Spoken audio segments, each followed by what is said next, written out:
Human rights lawyer Amal Clooney chastised the United Nations on Wednesday for ignoring war crimes that have been happening in the world, saying it emboldened Russia's assault on Ukraine. Here we are faced with the evidence of crimes of aggression, war crimes, crimes against humanity, and mounting evidence each day of the crime of genocide, Clooney said in an informal UN Security Council meeting. How did we get here? I believe we got here by ignoring justice for so long. For too long, we have watched as perpetrators of mass human rights abuses have murdered, tortured, and raped without consequence, Clooney continued, citing Yemen and Myanmar as examples.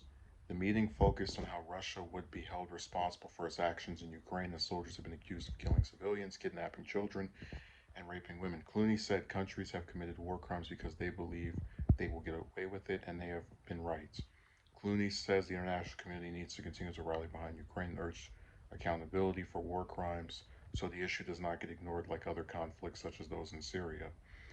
What worries me as I sit here today is that the resolute action we have seen in the first 50 days of this war will turn out to be the high point instead of the starting point of the legal and diplomatic response from the world, Clooney said, adding that the UN's actions could slowly fade into a predictable pattern.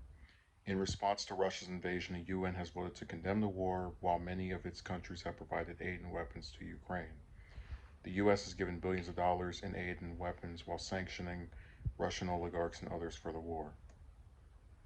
So I like these comments because she actually did bring up Yemen, and that's been an issue I've had with a lot of these foreign uh, leaders that I say that term loosely, they pretend to be these very brazen humanitarians, right? But then you have a conflict where people, for over 6 years now, getting blown to pieces and having bombs in hospitals destroyed, just complete disgusting stuff, starved to death, and it's nice to see, even if it's just a part of this speech, some kind of acknowledgement by a person that can actually speak in front of the UN about that particular war. But to kind of shine the light on the US, you look at Iraq, right?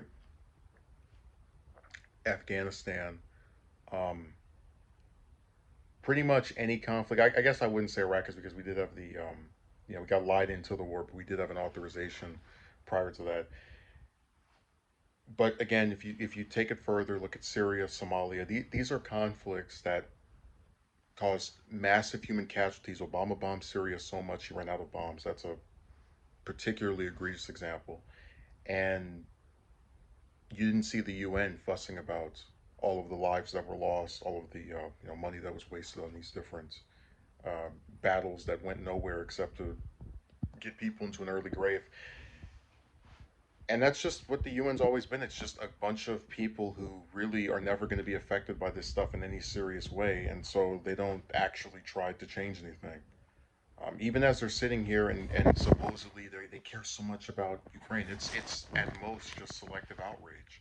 When you know about these other conflicts that have been going on for several years, if not longer, like Yemen, like Syria, then all the stuff they tell you about we need to make sure the people in Ukraine are taken care of, it just rolls right past you because it's a joke. It's a parody of an actual respectful position, which would be to consistently be outraged by the loss of life in unnecessary conflicts. And for some reason, we just aren't able to do that, even as a collective international body such as the UN.